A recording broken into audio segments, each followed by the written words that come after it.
How great thou art. God, how great thou art. We are God's idea. We're made in the image and likeness of, because God is all there is. We're God's expression, and we're the way God life knows itself. Isn't that a gift? I know some of us need to work on our consciousness a little bit to get there, but that's the gift that's being given. The sacred gift that we've been given already is the greatness, that goodness is already here. It's here right now. We need to be able to recognize it, to honor it, to accept it, to open it, to give it, to share it, and to be in the flow of all that is good and right and true. Hafez has a beautiful poem, many beautiful poems, but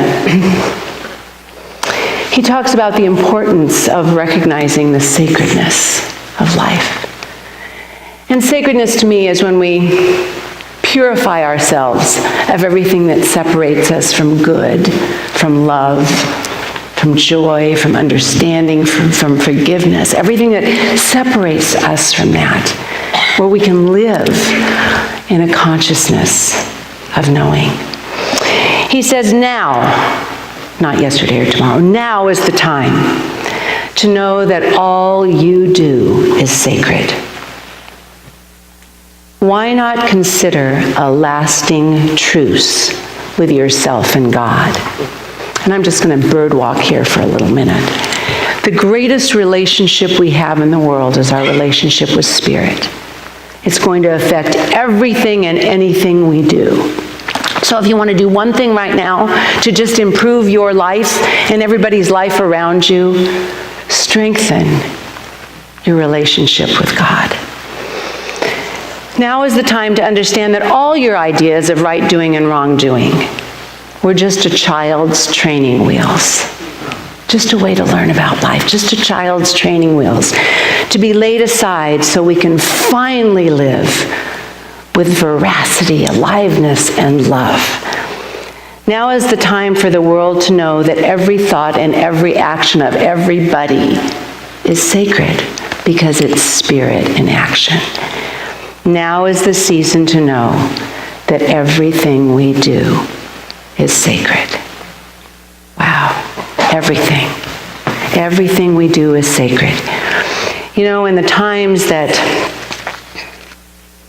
pain is just pushing us so hard, it's to remember that there's sacredness inside of everything. Everything has a crack in it so the light can show through. And at this time of year, when we're entering into the darkest time of the year, the shortest day when the light is the most limited, it's a time for us to activate that recognition and knowing that everything we do is sacred. So this morning we're just going to do a little adjustment. We had a little family meeting this week because did some of you find out the holidays get a little bit confusing sometimes? What to do, where to be, who with, who not to be with, what to nothing to do, too much to do. I mean, the whole up and down of all of it. So we had a little family meeting because I live with, not Kirk, but my other family is very spontaneous and kind of, this way. And I kind of wanted to know what was going on. So we had a little meeting, and there was me and Kirk and Deanna and Brooke and the two boys, and we were talking about what we're going to do for Christmas. And the girls were having their little chat about, there's too much expectation around Christmas, too much consumerism, there's too much this, I don't like this, we need to go away to be happy and get away from all of them. I said, okay, well, I'm hearing you, I'm understanding it, but maybe we'd like to give the boys an opportunity to speak. So the 12-year-old goes, I think we should make Christmas gifts and then each make a list and we can all get at least one present from our list. And he goes, and I want to be right here, and we were at our house. I want to be right here because this feels so good. That was a good thing. Then the 14-year-old goes, well, I'll tell you what, I think we need an attitude. Some people here need an attitude adjustment. I said, that's perfect. And the girl said, okay, point taken. And we decided a whole wonderful way of doing things because everybody was open and available. And it was good. Well, we're going to have a little attitude adjustment this morning because, just this human life is a sacred gift. And whether we realize it or not, we all chose to be here, packaged the way we are in the situations we have, so we can get closer to Spirit. And it's interesting. We don't always look at human life as a sacred gift, right? Sometimes it's a pain in the, it's just so hard sometimes. Sometimes it's so wonderful we get it, but it's a sacred gift. And we've talked a lot about in the last few months with Matthew Fox's teachings, and when we had the Stations of the Cosmic Christ, about life as the original blessing. And I read another book today, I skimmed it, from another Christian pastor. Her name's Danielle Scheuer, and she also wrote a book called The Original Blessing. And the subtitle of that is Putting Sin in Its Proper Place. And she said of all the three main religions, which we know are Judaism, Christianity, and Islam, there's only one religion, Christianity, that believes we're born in original sin. All of them, all the major religions are monotheistic. They believe in one God. They all value family, charity. They all value respect for each other. But only one thinks there's part of us that's contrary to God. And she said how devastating and tragic that is. Because our thoughts and words create our life. And if we're creating our life from not enoughness, we're not living our full expression. And so we get to decide right now how we get ourselves back in alignment to realize how blessed we truly are. It takes courage to live fully, doesn't it? Because we can get hurt. That's part of it. We're emotional beings. We can get hurt. But I'll tell you what, if the biggest thing we can do right now, not only for this holiday season, but for our entire life, is realize that the most important part of us is right here. Right here we have an intersection between our divinity and our humanity. And if our intersection is open and it's vibrating and it's moving, we can channel and work just like this. We can get inspired. We can do our best. But if that intersection is clogged with the hardness of old beliefs, of being not enough, of worry, of pain, of fear, then that intersection we're not going to be able to fully live. So we've got to think about that intersection to keep us really in the flow of being divinely human, how we keep that intersection just available. Because let me tell you, the gift, each one of us is a unique and original gift. We all have gifts. They're not exactly the same. But we're here to live and express those gifts. And Ernest Holmes tells us that God gives us all our gifts. Gives us our gifts just like we're given the sunshine and the air we breathe. And our gifts are given to all alike. We don't get more gifts because we have blonde hair or brown skin or a big house. It's given to all alike all the time, and we have to be in alignment with that. How do we get in alignment? The Bible says from the second letter of Timothy that God didn't empower us with a spirit of cowardice. We're not here to be timid and meek and not enough. I added that part, but that's not what we're here to do. We are given the gifts. We're infused with the gifts, and this is part of what he said, with the power, with the spirit of power, with the spirit of love, and the spirit of self-discipline, which means we get to choose what we're going to put in that little intersection. We get to choose if we're going to keep, that being in control and being right, or living in fear or worry or whatever it is. We get to choose, or how to clean that up. We get to do that. So I want us to really focus today on how we keep that intersection right here, clean and available to what is good. First of all, I think it's understanding that we need to be in that flow of life. We need to be available. The gifts are given, but they mean nothing if we don't accept them and open them and use them. It's like there's this beautiful buffet table with everything you could ever want, and we can just look at it as much as we want.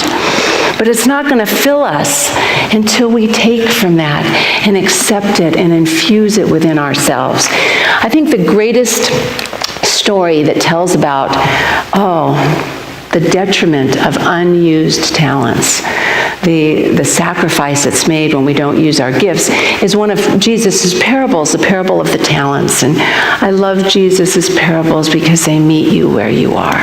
You can read them a zillion times and they meet you right where you are. And in the parable of the talents, there's a wealthy master, and he's leaving to travel. And so he's going to give his 3 servants, he's going to let them take care of his property. And he said when he's finished, when he comes back, he's going to assess them and see how faithfully they used his property, his talents, which I was told 1 talent is worth about $20,000 in silver. It's a donkey's weight of silver on your back. So how they use these talents to bring a profit to life, to benefit life. So when the master returned, he interviewed the servants and found the first one, had used the talents really well and doubled the profit, and so did the second one. And he was so joyful that they were faithful that he rewarded them positively. Ooh, this will scare you. Here's what he said to the one that didn't do it so well. There was a servant that was very afraid that he wasn't going to use the talent well enough. So what did he do? He didn't want to squander it. He buried it. Just saying, I'm wondering if that resonated with anybody. So here is what the master said. You played it safe. So he gave a negative compensation. This is really even hard. This is terrifying, actually. It says, throw that worthless slave into the outer darkness where there will be weeping and gnashing of teeth. Do you want to not use your gift? I don't think so. Just keep reading that. That's enough to scare anybody. We got to be using the gifts we've been given because we're here to be a beneficial presence in the world. We can't just step away and forget. So, number 1 thing we have to do, I believe, is let go of those expectations that things are supposed to be a certain way. So that's on one side.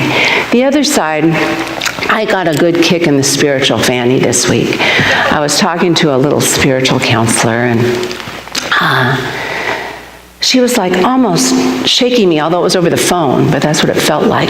She said, Sandy, you don't even understand the power that's working for you, for your center, there's this power there, a band of angels and powers that are working. But if you're going to choose to worry,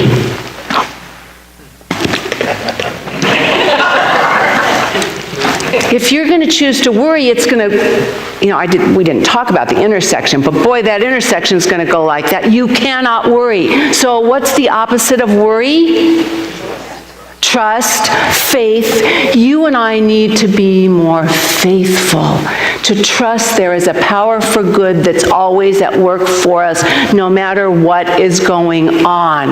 We have to be doing that. We have to be sitting in that silent place and know, right where I am, God is. Whatever gets you there. Sometimes we can do this on our own, but so often we need each other to remind ourselves. Not only when we really realize the power that we're all made in this image and likeness of God, and we own it for ourselves, we can start seeing it in each other. Now, in this human experience, there's a lot of imperfection because we learn from that. We learn. Remember the right and wrong? We learn from that. So we're here to grow. But if our intersection right here is available to be taught and to learn and know there's something more. Remember, we're either pushed by pain or pulled by joy, love, vision, or something else. That intersection right here, just put your hand right here. This place right here, in not some of us, but all of us, is going to determine our entire life.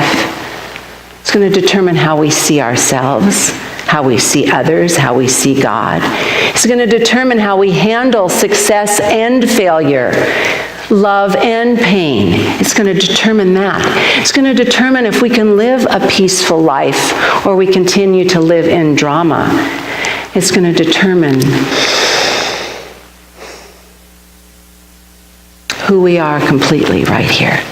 And the good news is we can change it, we can clean it, we can work on it. So how many of you have read Brené Brown and her Gifts of Imperfection and all the good things? She takes the tough parts of life and she talks to you about them. She said they're real, so let's look on how to use them. And she said, if we're going to cultivate our gifts, if we're going to go to that buffet table, that banquet table, was it Auntie Mamekirk that says life is a banquet and some poor suckers starve to death? Wasn't it? Yeah. Kirk says that all the time, so I just want to check. Anyway, if we're going to really work on that and cultivate those gifts, there's some things we can do.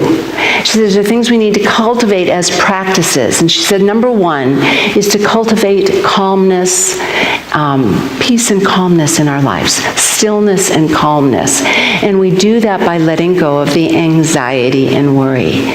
What I know is God speaks most loudly to us in the silence. So what would it take for you right now in your life to cultivate more calmness and silence in your life? Where can you spend 10 minutes just breathing and letting go and knowing? Letting go, letting that anxiety just melt. Melt. James on Prague was here last night, and he said when he's in the shower, he just tears it off of him, washes his body first and then just tears it off every morning so he starts the day with a clean slate. I like that. And then the second is to realize that everything we do, sacred or meaningful work in everything we do. Make everything meaningful. Bring your whole self to it. Say no, say yes, say whatever it is. And we do that by getting rid of self-doubt.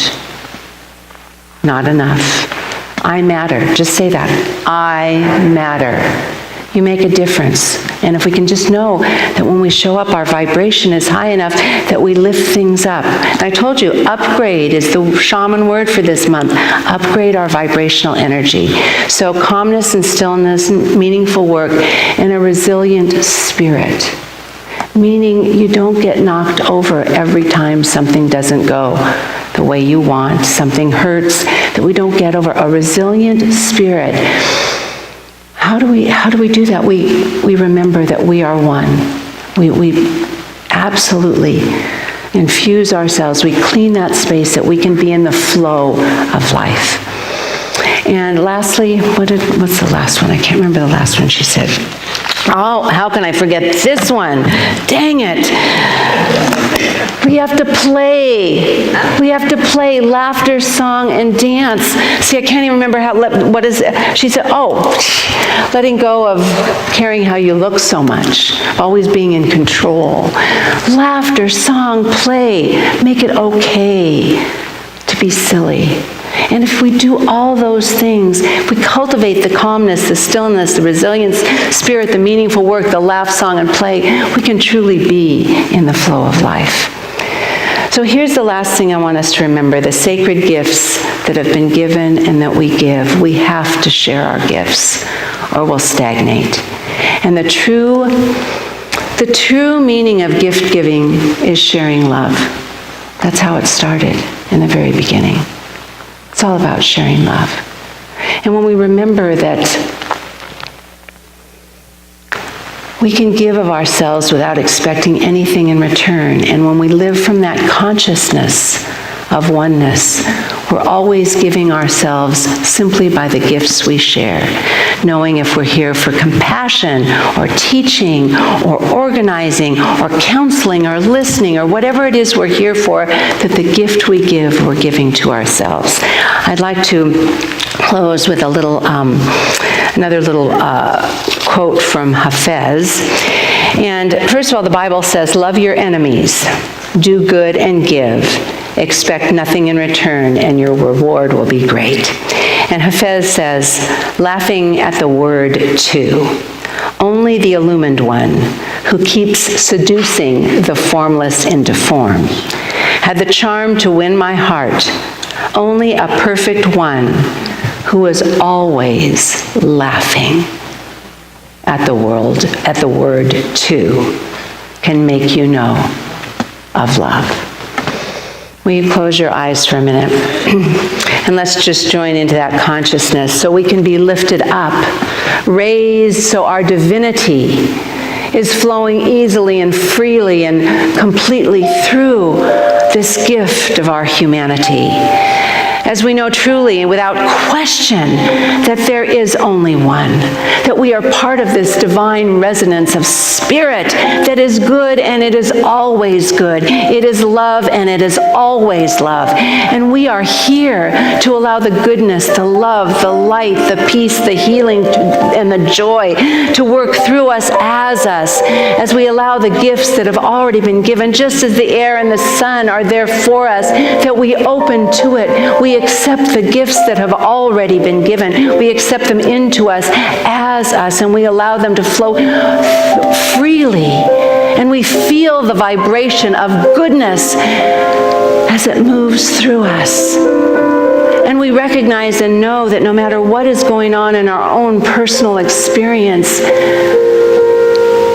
there is a band of angels and spirits and love and light and joy waiting for our acceptance, our willingness to let go and let God, let good, let love be love as us, let good be good as us, let God be God as us, right here and right now. And in this moment we accept the truth that we matter, we make a difference. That's why we're here. We each have been given amazing gifts. And let us lift ourselves up to that place and know the gifts are here. We are ready. We accept them now. We say, thank you, God. And so it is.